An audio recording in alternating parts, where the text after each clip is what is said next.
Halo, selamat berjumpa kembali dalam mata kuliah dasar-dasar pemrograman. Kali ini kita akan membahas tentang perulangan, ya, yang nanti akan dibagi menjadi dalam tiga pertemuan, ya. Nah, pada pertemuan kali ini kita akan membahas tentang while, ya, dan until, ya. Kemudian nanti pada pertemuan berikutnya kita akan membahas tentang for. Kemudian yang terakhir kita akan membahas tentang nested loop. Nah, dalam kehidupan kita sehari-hari, ya, ada kegiatan yang kita lakukan sekali saja, cukup sekali saja, tapi ada juga yang kita lakukan berulang-ulang, gitu ya. Misalkan kalau kita bangun pagi, ya, kemudian kita ya menggosok gigi, gitu ya, kemudian kita sarapan, ya, kemudian kita ke kampus, ya, kemudian kita belajar, ya, kemudian kita di siang hari kita istirahat, dan seterusnya dan seterusnya. Nah, itu adalah kegiatan yang dalam satu hari itu masing-masing kita lakukan satu kali, gitu ya. Bangun pagi kita lakukan satu kali, ya. Kemudian sikat gigi kita lakukan satu kali pagi, gitu ya. Kemudian sarapan juga satu kali dalam satu hari, gitu ya. Nggak ada orang yang sarapan dua kali atau tiga kali dalam satu hari, kan, gitu ya. Kemudian nanti siang kita makan siang, gitu. Nah, tetapi itu kita lakukan setiap hari, gitu ya. Sehingga kegiatan-kegiatan itu kita lakukan berulang-ulang, gitu ya, berulang-ulang setiap hari, gitu ya. Nah, itu contoh dalam kegiatan kita sehari-hari. Nah, bagaimana dengan misalkan di dalam statistik misalkan, gitu ya. Nah, misalkan kita ingin menghitung rata-rata misalkan, gitu ya. Nah, ketika kita akan menghitung rata-rata, gitu ya, berarti kita punya satu deret angka, ya. Kemudian deret angka itu kita jumlahkan, gitu ya. Nah, kita jumlahkan. Jadi X1 kita tambahkan X2, X2 kita tambahkan X3, gitu ya, dan seterusnya sampai kita mendapatkan totalnya. Setelah itu baru kita bagi dengan jumlah angkanya, gitu ya. Itu adalah rata-rata, gitu ya. Nah, kita bisa saja, gitu ya, tadi ya, X1 tambah X2, kemudian kita masukkan ke dalam total, kemudian nanti totalnya kita tambahkan X3, totalnya kita tambahkan X4, ya, dan seterusnya sampai dengan Xn, gitu ya. Nah, tetapi kita juga bisa melakukan itu, ya, dengan menggunakan perulangan, ya, dengan menggunakan indeksnya saja, gitu ya, sehingga total sama dengan total ditambah xi, gitu ya. Misalkan i-nya adalah indeksnya 1 2 3 dan seterusnya. Kemudian setelah itu kita ulang, ya, kita ulang sampai dengan i-nya itu sama dengan n sama dengan n, seperti itu. Nah, itu kita ulang-ulang terus, gitu. Nah, itu adalah contoh dalam kehidupan kita sehari-hari, gitu ya. Nah, sekarang saya akan coba menunjukkan contoh yang ya mungkin lebih menarik, gitu ya, dengan menggunakan program, gitu ya. Kita lihat di sini. Oke, ya. Nah, kita lihat ada program yang sedang berjalan ini, ya. Program apa nih kira-kira? Iya, betul sekali, ya. Ini adalah program yang sedang menampilkan bilangan prima, ya. Bilangan prima mulai dari 2 di situ, ya. 2, 3, 5, 7, ya, 11, 17, 19 dan seterusnya. Dan sekarang sampai ke 443, 449, 457 dan seterusnya. Nah, kita sudah belajar tentang bagaimana memeriksa apakah suatu bilangan itu adalah bilangan prima, gitu, ya. Nah, oleh karena itu kita bisa menampilkan, gitu ya. Kita bisa menampilkan misalkan dari 1 sampai dengan 10.000 misalkan, gitu ya. Tampilkan bilangan prima mulai dari 1 sampai dengan 10.000, gitu ya. Nah, itu bisa saja kita lakukan satu-satu, gitu ya. 1 bilangan prima bukan, 2 bilangan prima bukan, 3 bilangan prima bukan, gitu ya. Nah, tetapi di situ kita lakukan dengan perulangan, gitu ya. Sehingga programnya itu singkat, pendek, gitu ya. Tetapi program yang sama itu kemudian kita ulang, gitu ya, sehingga kita bisa membuat program seperti ini, gitu ya. Ini akan terus berlanjut nih. Ini akan berlanjut, gitu ya. Kemudian satu lagi, nih, ya. Siapa yang tidak suka main game, ya?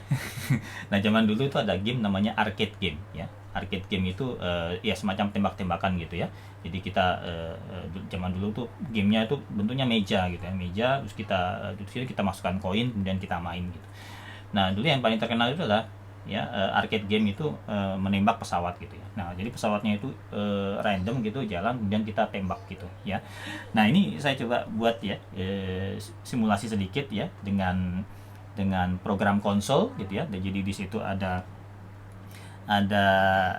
ya anggap saja itu pesawat gitu ya. Itu pesawat, kemudian itu saya gerakkan gitu ya. Saya gerakkan ya ke kanan, ke kiri, ke bawah, ke atas gitu ya, dan itu random ya, random ya. Nah, bergeraknya itu satu program saja gitu ya, beberapa gitu ya, tapi itu diulang terus ya. Nah, ini program ini akan berulang terus seperti ini gitu ya, terus gitu ya, sampai di ujung, entah itu di ujung atas, di ujung kiri, atau di ujung kanan, atau di ujung bawah, dia akan berhenti programnya gitu ya. Nggak sampai di ujung. Jadi dia programnya akan terus berlanjut gitu ya. Nah, yang prime number tadi sudah sampai 1429, itu jalan terus dia gitu ya. Nah, seperti itu ya, program ya yang sama kita lakukan ya, itu bisa kita ulang gitu ya, gitu ya. Nah, kita sudah mengenal ya, kita sudah belajar tentang if gitu ya. Jadi kalau kita misalkan ini ya, if misalkan x kurang dari lebar misalkan gitu ya, maka di sini ketika x itu kurang dari lebar ya, yang ada di dalam kurung kurawal ini kalau kita menggunakan bahasa pemrograman misalkan C atau Java dan sebagainya. Tapi kalau kita menggunakan Pascal gitu ya, maka di sini ya adalah then ya, kemudian begin ya, dan end ya, seperti ini gitu ya. Jadi ketika x itu kurang dari lebar ya, maka apa yang ada di dalam sini akan dijalankan gitu ya. Nah, contohnya seperti apa gitu ya. Nah, kita lihat contoh programnya gitu. Oke, kita lihat contoh program di sini ya. Jadi ini ada satu program ya. Jadi di sini saya membuat konstanta lebar ya, lebar sama dengan 40 ya. Kemudian di situ ada variabel x ya, tipe datanya adalah integer. Kemudian di sini x-nya saya masukkan 10 ya. Kemudian di situ ada program memeriksa apakah x itu kurang dari lebar ya. Jadi lebarnya adalah 40. Kemudian di situ saya menampilkan huruf O besar ya di posisi kolom ke X ya, dan baris ke 5 gitu ya, dari layar gitu ya. Itu. Nah, jadi setelah saya menampilkan huruf O itu ya, kemudian X itu saya tambahkan 1 gitu ya. Itu.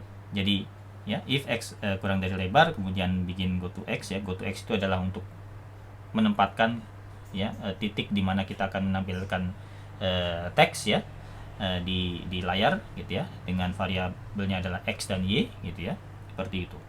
Nah, jadi ini kalau saya jalankan ya, kita coba jalankan ya.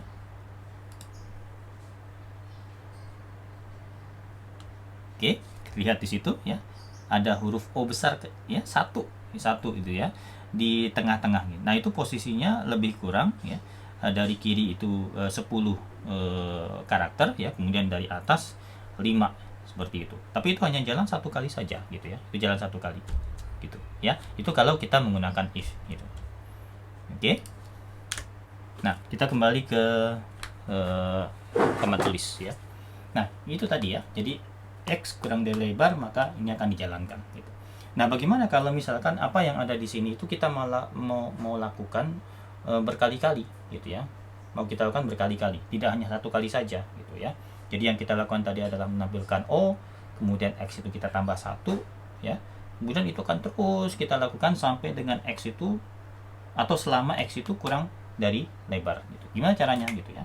Nah, ini sebenarnya mudah saja. Yang tadi if ya, dan then itu kita ubah menjadi while gitu ya. Nah, kita mengenal dulu bahwa ada perulangan itu ada beberapa. Ada yang menggunakan while, ada yang menggunakan repeat until ya, do until ya kalau di Pascal.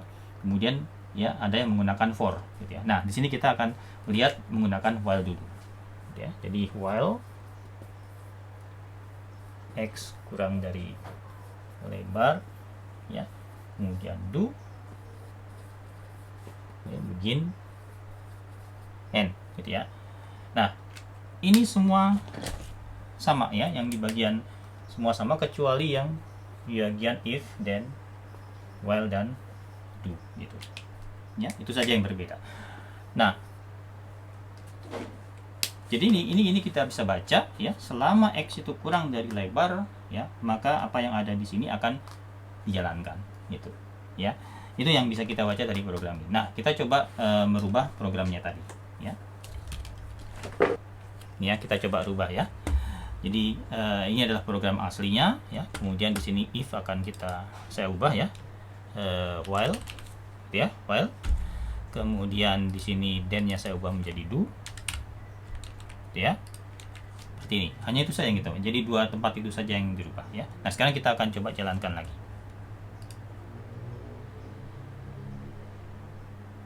Boom.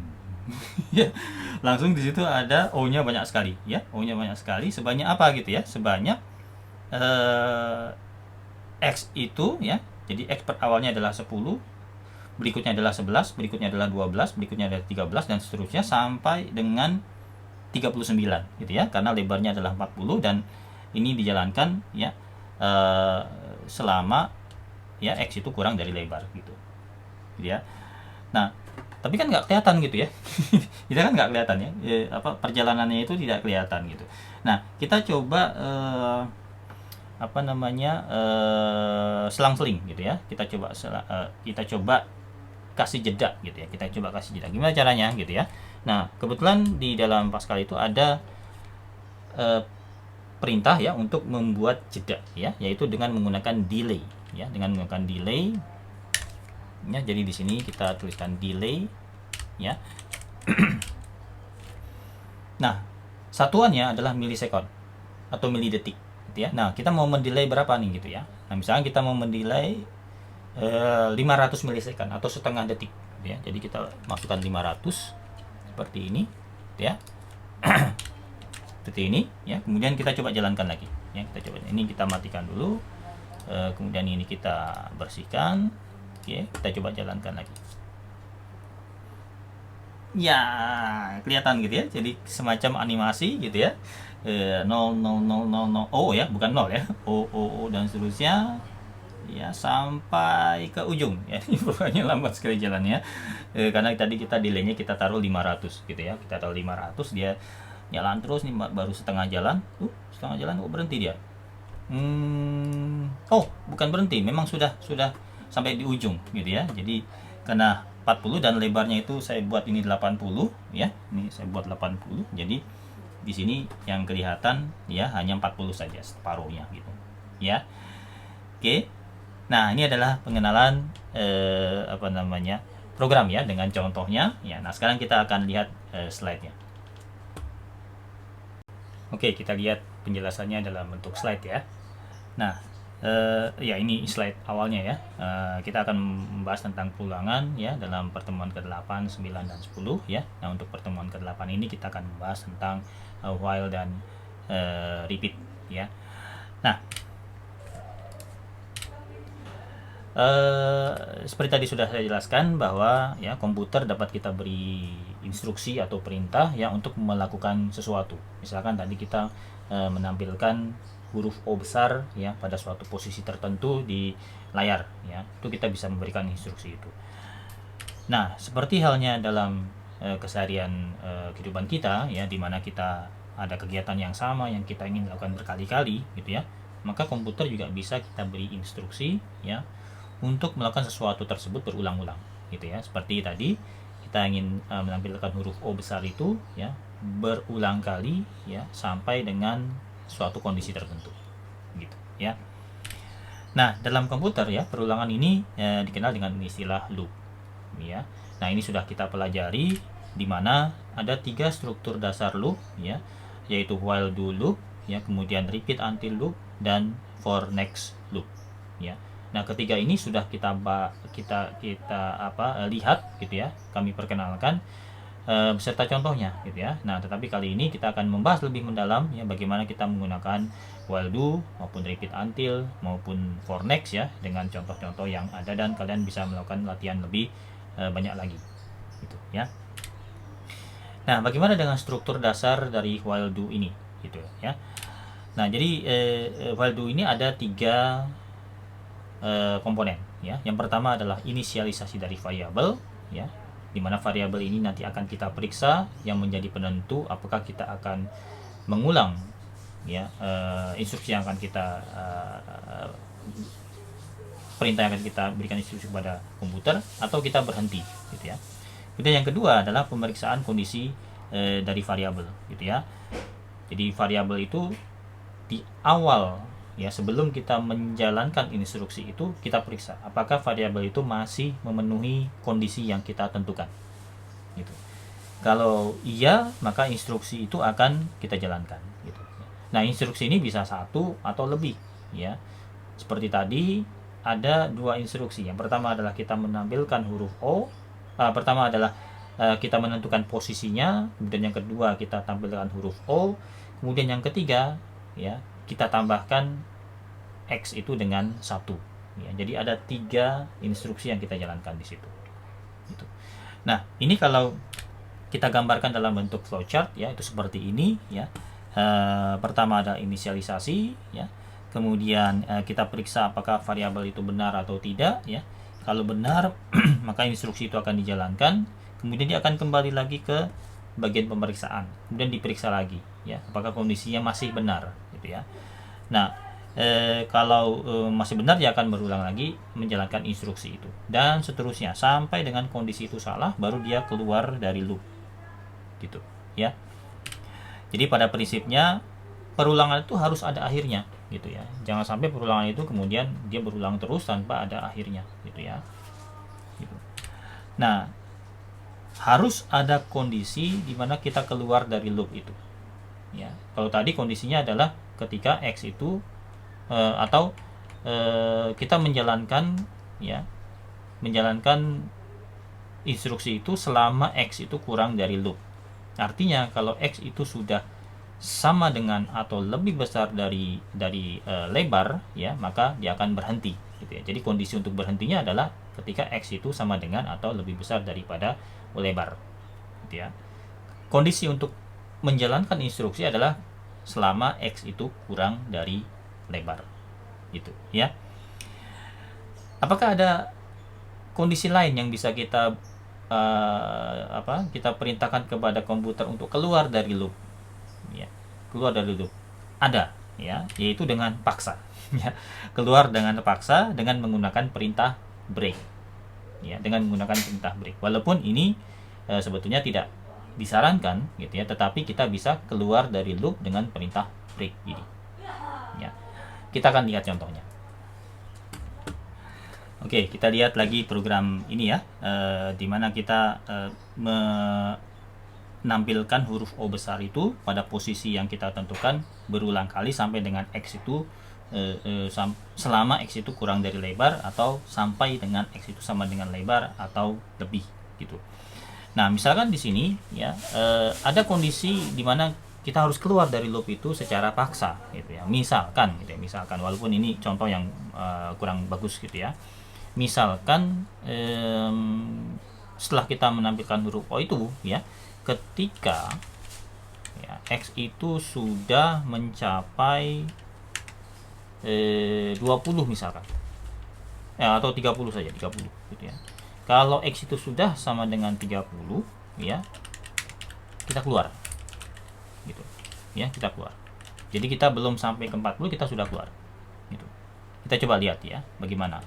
Kalau tadi kan sampai 40 gitu. Nah, sekarang kita coba ya, begitu X itu sama dengan 30 dia keluar. Ya, kita coba jalankan lagi. Oke. Ini masih sekitar 20 dan 30. Ya, ini kalau kita hitung ya. Divisi 10, 20, 30, 40, 10, 11, 12, 13, 14, 15, 16, 17, 18, 19, 20 ya, 21, 22, 23, 24, 25, 26, 27, 28, 29, 30. Jadi kita 30 dia sudah keluar dari situ. Gitu. Jadi kita bisa menggunakan break ini untuk keluar gitu ya. Walaupun ini bukan contoh yang baik ya. Karena kalau kita mau sampai 30 ya kita buat saja gitu ya. X-nya sampai dengan 30 kan gitu ya. Nah, kapan kita bisa membuat suatu kondisi di mana kita akan keluar secara paksa ya, yaitu ketika ada faktor eksternal gitu ya, ada faktor eksternal di mana ya kita harus keluar dari situ ya, kita harus keluar dari situ. Misalkan gitu ya, misalkan kita kita melakukan pembagian dengan X secara acak ya, secara acak gitu ya, terus ya kita lakukan pembagian dengan X mulai dari ya secara acak sebanyak 10 kali gitu ya. Nah kemudian ketika X itu, karena X itu adalah acak dan suatu waktu mungkin dia akan menjadi 0 gitu ya, kan kita tidak mungkin membagi dengan 0 karena tidak bisa pembagian dengan 0 ya, maka ketika X itu sama dengan 0 kita keluar dari perulangan itu gitu ya. Artinya di situ ada faktor eksternal gitu ya, faktor eksternal yang membuat kita harus keluar dari perulangan itu karena ya tidak bisa kita teruskan gitu. Itu salah satu contoh saja gitu ya. Nah itu contoh ya untuk while ya, kemudian tadi bahwa while itu harus ada suatu saat yang berhenti gitu ya. Jadi kondisinya harus kita atur ya, jangan sampai dia berulang terus gitu ya tanpa ada hentinya gitu. Tetapi kalau suatu waktu kita harus keluar secara paksa, kita bisa menggunakan break ini gitu ya. Oke, kita lanjutkan ya. Nah, tadi adalah perulangan dengan menggunakan while do ya. Yang pertama tadi adalah ada inisialisasi, kemudian ada pemeriksaan kondisi, kemudian ada instruksi yang kita kerjakan gitu. Jadi kalau kita lihat ya, struktur programnya seperti ini gitu ya. Jadi seperti ini gitu ya. Nah, bagaimana dengan repeat until gitu ya? Repeat until. Apa bedanya dengan while do ini ya? Nah, while do itu kondisinya kapan kita akan menjalankan perulangan ini ya, itu diperiksa di awal ya, diperiksa di awal, sehingga ya instruksi ini belum tentu dikerjakan ya. Kalau dari awal X itu tidak kurang dari lebar, maka instruksi ini tidak akan dikerjakan ya. Artinya bisa saja 0 kali kita kerjakan gitu ya, 0 kali kita kerjakan gitu. Nah kalau dengan repeat until ya, kalau repeat until ya, itu seperti ini jadinya ya. Jadi repeat ya, kemudian di sini ada instruksi yang kita kerjakan ya, kemudian terakhir baru ada until ya, X kurang dari lebar misalkan gitu ya. Maaf ini salah ya, X ya lebih besar atau sama dengan lebar ya. Jadi kondisinya itu ada di akhir ya, setelah kita menjalankan instruksinya. Artinya ya, instruksi ini minimal 1 kali dijalankan ya, minimal 1 kali dijalankan ya. Kemudian apakah instruksi ini akan kita ulang kembali ya, itu kita periksa di akhir ini gitu ya, dengan kondisi ya yang kita tuliskan sih. Kalau kondisinya ini tidak benar, baru dia akan diulang ya, karena di sini until ya, sampai dengan gitu ya. Jadi ini akan diulang sampai dengan kondisinya ini benar ya. Jadi ketika X itu lebih besar atau sama dengan lebar, maka dia akan berhenti ya. Ketika kondisi ini salah ya, artinya X itu kurang dari lebar, maka dia akan berulang terus ya, dia akan berulang terus gitu ya. Oke. Nah, jadi artinya di sini minimum ya, minimal 1 kali instruksi ini dijalankan gitu. Kita lihat contohnya dengan program yang sama ya, dengan program yang sama. Oke, kita buka lagi programnya ya. Kita buka lagi programnya. ini masih kondisi seperti tadi ya. Nah, ini breaknya kita hapus dulu ya, breaknya kita hapus dulu, kita kembalikan ke kondisi awal.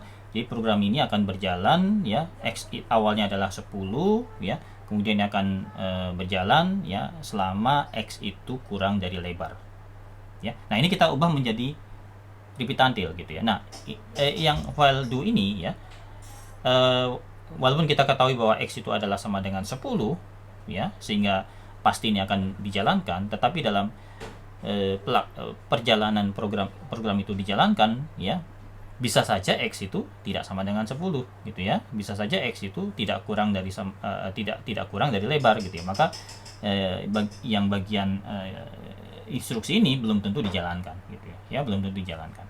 Nah, kita akan ubah ini menjadi repeat until ya, kita akan ubah menjadi repeat until ya. Ini kita ubah menjadi repeat ya. Nah, kalau kita menggunakan repeat, begin end itu tidak perlu ya. Kemudian yang terakhir ini kita ubah menjadi until kapan gitu ya, sampai dengan X itu lebih besar atau sama dengan lebar, seperti itu. Bisa dipahami ya. Jadi pertama adalah X sama dengan 10 ya, kemudian X sama dengan 1, X sama dengan X tambah 1 ya, kemudian itu akan diulang terus ya sampai dengan until ya, sampai dengan X itu lebih besar atau sama dengan lebar gitu ya. Jadi selama X itu masih kurang dari lebar, ini akan diulang terus. Oke, kita coba jalankan. Ini kita hentikan dulu ya, ini kita bersihkan dulu, kemudian ini kita jalankan ya. Dia berjalan ya terus sampai dengan X nya sama dengan kurang dari 40 ya. Kalau kita hitung ya, 10 ya, 10, 11, 12, 13, 14, 15, 16, 17, 18, 19, 20 ya, 21, 23 sampai dengan jadi ada 30 huruf O di sini gitu ya, seperti itu. Nah, itu kalau kita menggunakan repeat until ya. Oke, kita lihat di slide-nya. Kita lihat bagaimana flowchart-nya. Oke, sekarang kita akan melihat ya bagaimana struktur dasar dari repeat until ini ya. Untuk strukturnya ya, yang pertama adalah ada inisialisasi dari variabel ya. Variabel ini yang nanti akan kita gunakan untuk memeriksa apakah kita akan mengulang kembali ya instruksi yang sudah kita kerjakan minimal 1 kali gitu ya. Nah, instruksinya itu kita ada dulu ya, instruksinya kita jalankan dulu, dan instruksi ini pasti 1 kali akan dijalankan gitu ya. Ini bisa 1 atau lebih ya.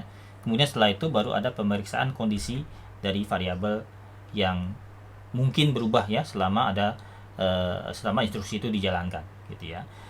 Nah, kalau kondisi itu tidak benar ya, maka akan diulang lagi ya. Tapi kalau benar, baru dia akan keluar dari loop ya. Nah, kalau kita lihat flowchartnya itu seperti ini. Jadi pertama adalah ada inisialisasi, kemudian ada instruksi yang kita jalankan minimal 1 kali, kemudian ada pemeriksaan dari kondisi ya. Nah, kondisi ini kalau salah maka akan diulang kembali instruksi itu ya. Kemudian kalau benar baru dia keluar ya dari perulangan ini dan melanjutkan ke instruksi yang berikutnya gitu ya. Nah, sama seperti while do ya, pada prinsipnya perulangan harus ada akhirnya, begitu juga dengan repeat until ya. Jadi harus ada kondisi di mana kita keluar dari loop, di mana kita menyelesaikan loop itu ya, until-nya itu ya. Kemudian kalau terpaksa ya, kita harus keluar dari instruksi perulangan itu dengan paksa ya, kita bisa menggunakan perintah break seperti halnya kita menggunakan di dalam perintah while do tadi gitu ya. Oke, mungkin itu ya penjelasan tentang while do, kemudian tentang repeat until, dan juga contoh-contohnya tadi gitu ya. Nah, selanjutnya saya akan berikan latihan-latihan yang nanti akan kalian bisa kerjakan sebelum nanti kita diskusikan lagi di kelas ya. Oke.